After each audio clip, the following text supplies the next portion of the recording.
વ્લોગમાં જો ટાઈગર હોંટિયા લઈને આવ્યા છે એ મારા પપ્પા તો જો આવી રીતના કંઈક છે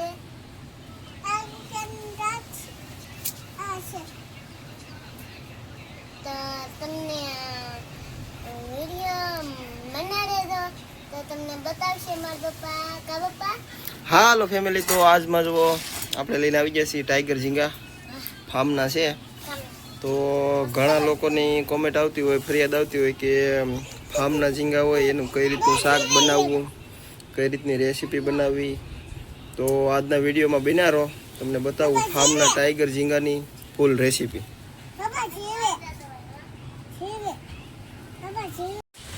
તો હાલો મિત્રો, આપણે જો ઝીંગા સાફ કરી નાખ્યા છે, આ રીતના કંઈક ખોલી નાખ્યા. ખોલીને જો આ રીતનું આપણે બધું કાઢી નાખ્યું છે ઝીંગાનું, કાંઈ રાખ્યું નથી, માથા કે ટાંગા કે આ બધું જો આપણે સાફ કરી નાખ્યું છે. એકદમ ક્લીન ઝીંગા કરી નાખ્યા છે. ત્યારબાદ આ ઝીંગા ખોલ્યા પછી આમાં શું કરવું ને એ તમને બતાવું, બન્યા રહેજો. ત્યારબાદ મિત્રો આપણે આમાં એડ કરીશું નિમક.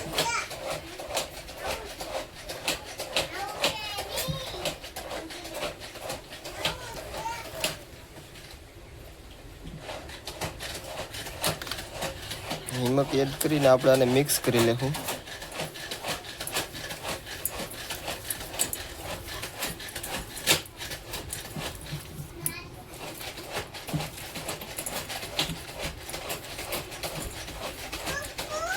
હવે આપણે આને 20 મિનિટ માટે ઢાંકી દઈશું, ત્યાં સુધીમાં આપણે મસાલો કાપી લઈએ. હાલો, આપણે મસાલો કાપી લીધો છે. 3 મીડિયમ ડુંગળી લીધી છે, 1 ટમેટું લીધું છે અને 1 લીલું મરચું લીધું છે. ત્યારબાદ આપણે ઝીંગા હજી નિમકમાં આપણે પલાળ્યા હતા, નિમક નાખ્યું હતું આમાં, તો એ આપણે 2 પાણીએ ધોઈ નાખ્યા છે અને આમાં પાણી નાખેલું છે એટલે 3 પાણીએ ધોવાઈ જશે ટોટલ. ત્યારબાદ આપણે તેલ ગરમ થવા મૂકી દીધું છે. થોડી વારમાં ગરમ થઈ જાય એટલે આપણે નાખીએ એમાં મસાલો.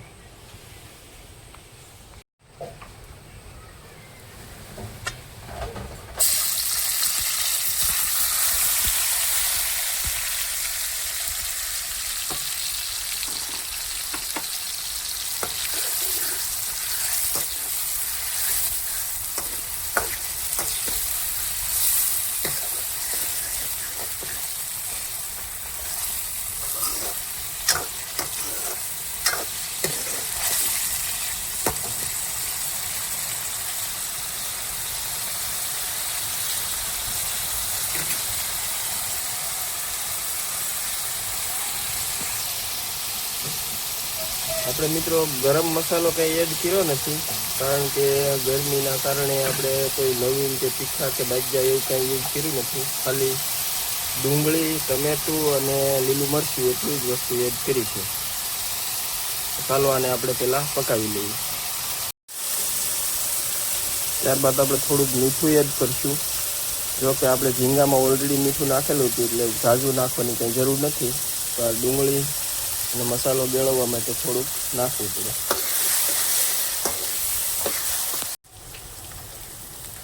આપણે ડુંગળી પાકી ગઈ છે, આપણે થોડુંક એમાં પહેલાં પાણી એડ કરીશું.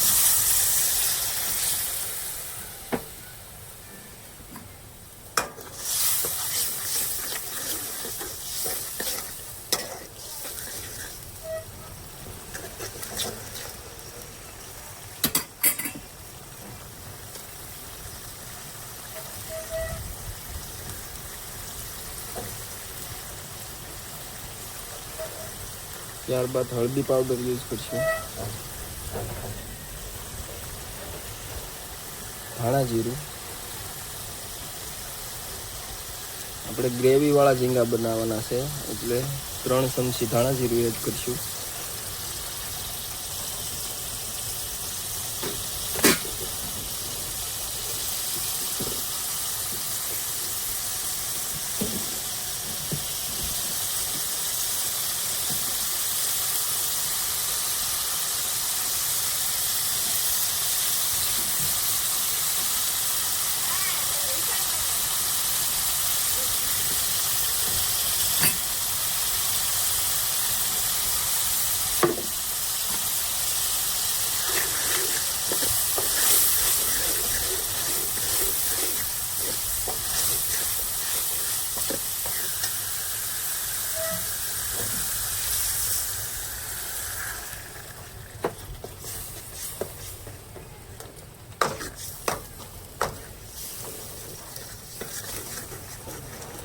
હાલો આપણે ગ્રેવી પાકી ગઈ છે, એમાં આપણે ઝીંગા એડ કરી દઈએ.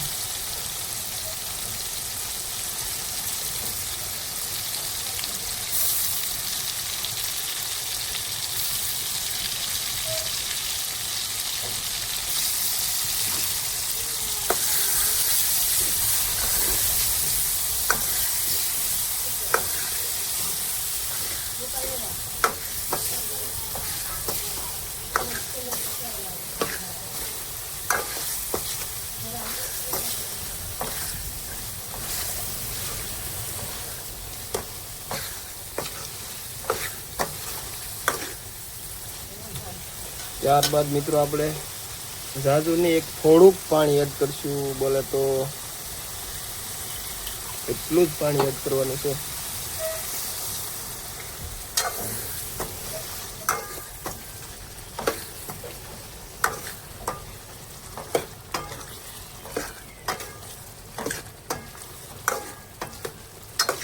આપણે આમનામ આપણે મિત્રો 5 મિનિટ પાકવા દેવાનું છે અને હલાવે રાખવાનું છે ઘડીક ઘડીકમાં.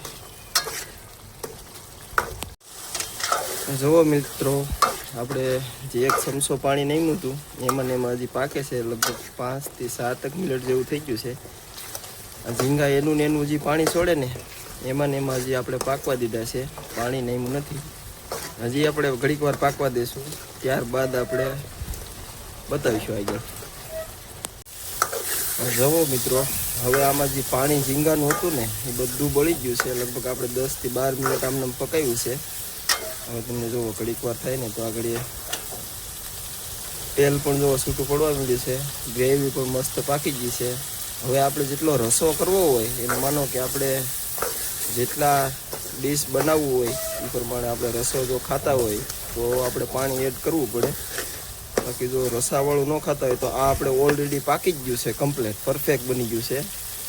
તો આ બાકી રસાના જો શોખીન હોય તો આપણે આમાં પાણી એડ કરી શકીએ. આપણે જો પાણી એડ કરવાનું છે પણ ઝાઝુ નહીં, ખાલી અડધો જ ગ્લાસ પાણી આપણે આમાં ઉમેર્યું છે.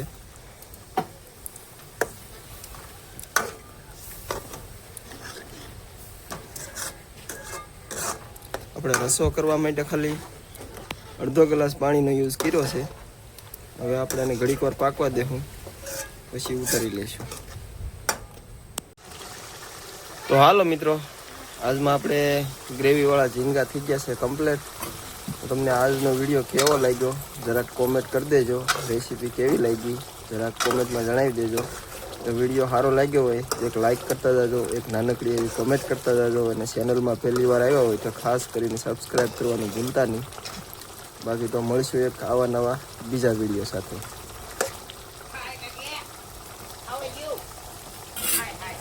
હાલો મિત્રો, આપણે રેસીપી બની ગઈ ને આ તળણી ભારું ખાવા મળ્યા છે તો આનો આપણે રિવ્યુ લઈએ. એ ભાઈ કેવી લાગી આજની રેસીપી? સુપર. હાલો તો હવે વિડીયો પૂરો કરી ગયો.